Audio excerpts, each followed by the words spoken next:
WhatsApp guys, welcome back to our YouTube channel and a new video. तो भाई आज हम बात करने वाले एक ऐसे स्कैम के बारे में जो भी रिसेंटली हर गिरावट में एक नए स्कैम होता है। और अभी इस गिरावट का स्कैम है मिस्टर अनमोल सिंह जग्गी का scam which is called Gensol engineering. बहुत सारे लोग जेंसॉल इंजीनियरिंग में फंस गए और उन्होंने उसमें स्टॉक्स लिए। उन्होंने भैया लगातार खासकर रिटेल इन्वेस्टर ज़्यादा गलेबल होता है और जल्दी फंसता है ऐसे चीज़ों में, क्योंकि उनको लगता है कि जल्दी से जो राइड कर ली जाए, जल्दी से जो नई वेव आई है उसको फटाफट राइड कर ली जाए, नई टेक्नोलॉजी आए उसको राइड कर ली जाए। और रिटेल जो इन्वेस्टर होता है हमारी आपकी तरह जो गलेबल होता है, वो बहुत ही जल्दी कोशिश करता है कि कोई भी नई चीज़ आई इससे पहले कि वो हिट हो मैं जल्दी से उसमें बैठ जाऊँ। और इसमें क्या होता है कि अक्सर हम गलती कर बैठते हैं। और अनमोल सिंह जग्गी के केस में जो कि इसके फाउंडर हैं, हमारे ब्लू स्मार्ट करके कंपनी है, आपने देखा होगा। आप जब दिल्ली बॉम्बे में, आप दिल्ली में खासकर आप अगर हो दिल्ली गुड़गांव में, तो आपने एक ब्लू स्मार्ट की कैब्स देखी होंगी, इलेक्ट्रिक कैब्स। वो अक्सर आपको दिखती होंगी इधर उधर घूमती हुई। और इसी ब्लू स्मार्ट की जो कैब्स थी वो थी जेंसॉल इंजीनियरिंग की कैब्स। इनका ही जो ये पूरा स्टार्टअप था अनमोल सिंह जग्गी साहब का। तो इन्होंने वही काम किया जो हर स्कैम का ओनर करता है कि भाई अपना पहले इन्होंने इन्वेस्टमेंट उठाई और उसके बाद सारे, एक जब आईपीओ लॉन्च हो गया उसके बाद एक अच्छे प्राइस पर सारे रिटेल पब्लिक पार्टिसिपेंट्स को उन्होंने अपने शेयर छेप दिए। और अपना उन्होंने उन इन्वेस्टर का जो पैसा आया उससे अपना बुक किया फ्लैट कमिलियाज़ में, यानी कि डीएलएफ में। जो कमिलियाज़ हैं जो कि फेमस है सारे करोड़ों के लिए, मिलेनियर्स के लिए, वहाँ उन्होंने अपना फ्लैट बुक किया। उन्होंने करीब 28-30 लाख की अपनी गोल्ड की किट खरीदी। तो ये सारी चीज़ें अभी डिटेल में निकली है अभी। तो उन्होंने अपनी अपनी लाइफस्टाइल तो सेट कर ली और जो रिटेल इन्वेस्टर है उनका कर दिया बंटा ढार। तो अभी इस पे बहुत बड़ी एक जांच चल रही है अभी ऑलरेडी अनमोल सिंह जग्गी के ऊपर। सेबी ने उनको बैन कर दिया है स्टॉक मार्केट से।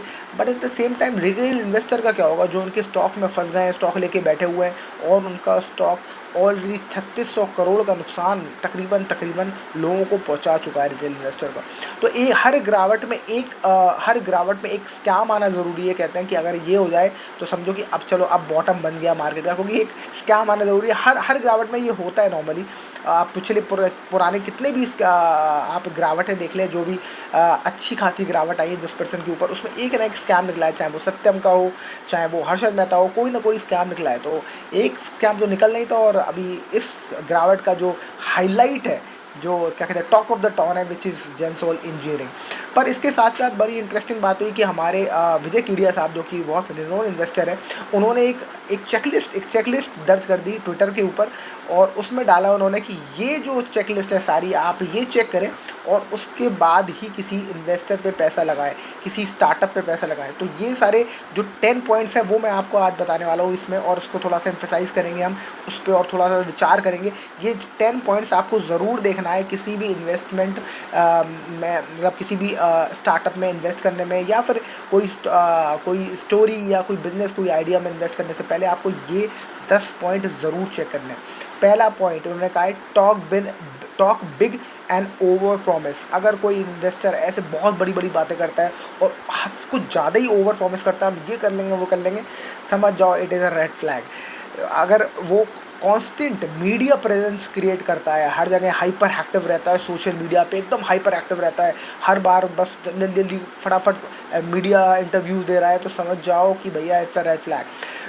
तीसरा इंपॉर्टेंट पॉइंट है मैग्नीफाई इवन स्मॉल डेवलपमेंट। अगर छोटे छोटे स्मॉल डेवलपमेंट को बहुत बड़ा चढ़ा कर बताता है तो समझ जाओ इट्स अ रेड फ्लैग। चौथा पॉइंट है बहुत ही interesting, raise fund frequently without clarity. अगर वो लगातार बहुत बार बार अपने फंड्स उठाता जा रहा है बड़े बड़े इन्वेस्टरों के पास जाके, और फ्रिक्वेंटली उठा रहा है, जल्दी जल्दी इन्वेस्टमेंट उठा रहा है और एक क्लियर पर्पस नहीं दे पा रहा कि इस फंड का हम अपने बिजनेस में करेंगे क्या, तो भी समझ जाओ it can be a red flag. क्योंकि अगर उसके पास एक डेफिनेट प्लान नहीं है तो ये समझो कि ये पैसा वो एक्चुअली अपने अपने फ़ायदे के लिए उठा सकता है और इस पैसे को वो डिप्लॉय कर सकता है डीएलएफ जैसे कमिलियाज में, और या फिर बड़ी बड़ी गोल्ड फिट खरीद सकता है, या फिर पुर्तगाल की नागरिकता ले सकता है। तो आपको सोचना है कि आपका पैसा आप एज अ इन्वेस्टर जिस कंपनी में इन्वेस्ट करते हैं तो बहुत सोच समझ कर करिए और एक बार इन सब चीज़ों पे ज़रूर ध्यान दीजिए। चलते हैं 6वें पॉइंट की तरफ। पाँचवें पॉइंट की तरफ, सॉरी, पाँचवा पॉइंट है डाइवर्सिफाई इनटू अनरिलेटेड बिजनेसेस। बहुत बार क्या होता है कि भैया जैसे आप देखोगे बहुत सारे स्टॉक्स के प्रोज एंड कॉन्स में लिखा होता है earnings also include another income.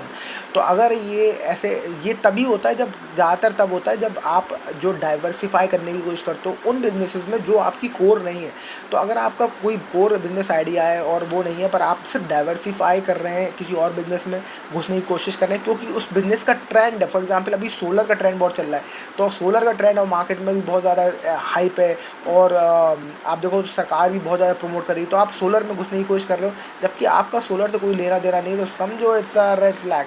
आप सिर्फ ट्रेंड को राइड करने की कोशिश कर रहे हो, पर आप अपना जो आपका पर्पस है, जो आपका बिजनेस है, you are not very convinced about that, right. छठवां पॉइंट है over use flashy buzzwords to sound innovative. बहुत ज़्यादा इनोवेटिव बात करने के लिए ऐसे वर्ड्स यूज़ करना जो सिलिकॉन वैली में ज़्यादा यूज़ करते हैं। स्टीव जॉब्स की स्पीच 10-10 बार सुन के ये लोग एकदम रट लेते हैं कि भाई हमें इनोवेटिव साउंड करना है तो कुछ ना कुछ ऐसा करना है कि हम स्टीव जॉब्स से बहुत रिलेट कर पाएँ, लोग कर पाएँ ये बंदा है, ये बंदा एकदम सिलिकॉन वैली का क्या कहते हैं, सिलिकॉन वैली की टक्कर का बंदा हिंदुस्तान में पैदा हो गया, भाई ये कुछ करेगा, ये दुनिया बदलेगा, ये कोई क्रांति लाएगा दुनिया में। तो उसके लिए वो ज़्यादातर कोशिश करेंगे कि इनोवेटिव वर्ड्स का यूज़ करें, जैसे कि कभी एक टाइम पे स्टीव जॉब करते थे, या फिर जेफ बेजोस करते थे, या फिर वो एक और जो बिटकॉइन FTX जिसने स्टार्ट किया था एक्सचेंज, उसने भी बहुत बड़ा स्कैम किया था। वो भी ऐसी छोटे छोटे कपड़े पहन के, मतलब छोटे कपड़े पहन, चड्डा वड्डा पहन के, एकदम इनोवेटिव दिखने के लिए वो अपना चड्डा वड्डा पहन के और टेढ़े मेढ़े बाल करके पहुंच जाता था, ये दिखने के लिए कि मैं तो इतना ध्यान ही नहीं देता अपने लुक्स पे, मेरा तो फोकस सिर्फ और सिर्फ इनोवेशन पे है, मैं आइंस्टाइन टाइप का इंसान हूँ। तो ऐसा दिखने की अगर कोशिश करे और ऐसे ऐसे वर्ड्स यूज़ करें तो आप समझ जाओ it can be a red flag.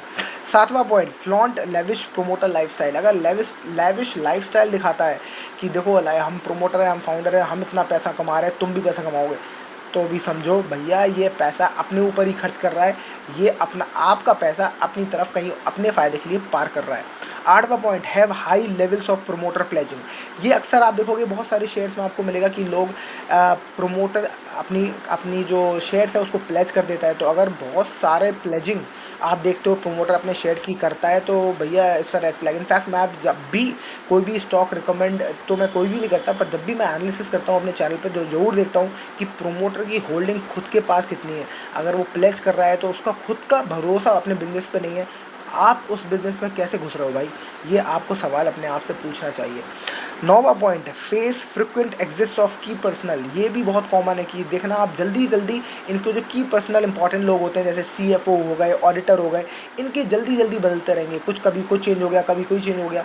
तो ऐसे पॉइंट में अक्सर ऐसे देखोगे आप ऐसी कंपनीज़ में जहाँ कुछ रेड फ्लैग होता है, कुछ गड़बड़ होती है, तो वो जल्दी जल्दी इन लोगों को बदलते हैं क्योंकि कोई ना कोई बात लीक ना हो जाए और कोई ना कोई बात आके बाहर खड़ा ना हो जाए कि यार ये आपकी अपनी कंपनी में अपने गलत कर रहे हैं।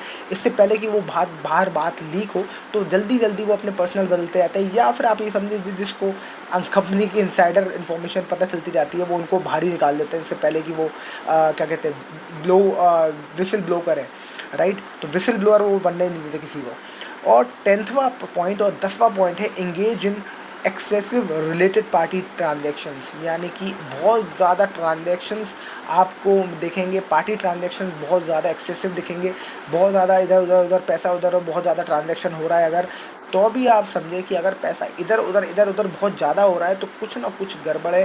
He doesn't actually have a very strong conviction about his own business.